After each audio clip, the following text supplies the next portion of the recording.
그래서 거상술은 기존 방식이 아니라 이제 유방암수술을 변형해서 유선 조직을 끌어다가 위에다 고정하는 건데, 근데 거상은 무조건 재수술해야 된다, 그 소리는 거상이 제대로 안 된 거예요. 제대로 못 한 거죠. 피부만 잘라서 하니까 피부는 다시 늘어지죠.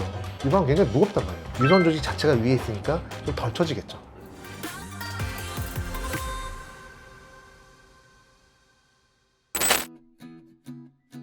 가슴 거상술은 처진 가슴을 끌어올리는 거예요. 우리가 나이가 들면은 얼굴이 처집니다. 어쩔 수가 없어요. 어쩔 수가 없는데, 근데 안면 거상은 피부를 잡아당기는 거예요. 피부만 잡아당기는 건데 1mm 잡아당기는 것도 쉽지 않은데, 이 무거운 유방을 몇 센치를 올린다는 게 이게 쉽지 않은 거예요. 정말 너무 어려운 거예요. 그러니까 사실상 거상술은 활성화가 되지 않았어요. 이 거상술을 제대로 하려면은 O자형 절개를 해야 되는데, O자형 절개는 너무 흉터가 크단 말이에요.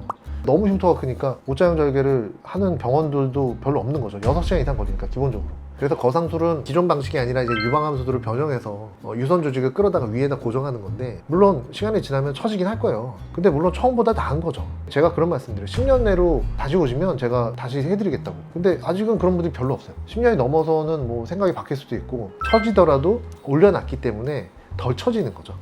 안 처진다고 말은 못해요. 근데 거상은 무조건 재수술해야 된다, 그 소리는 거상이 제대로 안 된 거예요.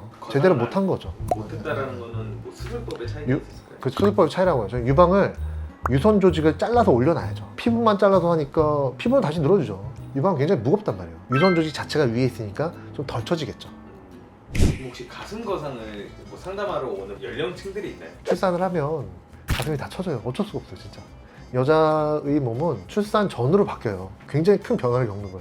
나는 아기를 낳는다는 큰 공을 세웠는데 내 가슴이 이렇게 할머니가 돼버리다니.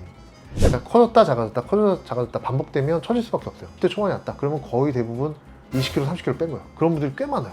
당연히 엄청 처지는 거예요. 얼굴은 애기예요. 얼굴은 애기인데 그 가슴만 이렇게 처져 있으니까 엄마가 너무 안타까워서 같이 애기 데리고 오신 거죠. 그러면 이제 끌어올려야죠. 끌어올리면은 사람들이 훨씬 좋아져요. 처음에 첫 수술에서 그 병의 수술 잘못해서 내가 이렇게 된 거다 이런 말씀 많이 하시는데, 그런 경우는 사실 많진 않아요. 의외로 사람 몸이 변해요.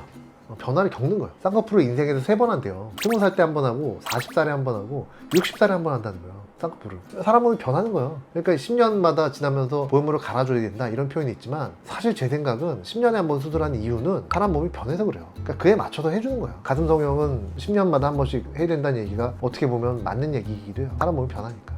그러면 거상 재수술 필수라던 데가 맞는 건 아닐까요? 기존 방식으로 하면은 재수술을 해야 되겠죠. 그러니까 제대로 된 거상을 하면 재수술을 피할 가능성이 높죠. 유선 조직을 거상하면 재수술을 거의 안 해요. 근데 피부만 거상하면 재수술은 필수예요. 가슴 거상은 재수술이 필수다, 이 말은 피부만 해당되는 거고, 유선 재배치를 했다면 그럴 가능성은 굉장히 떨어지죠.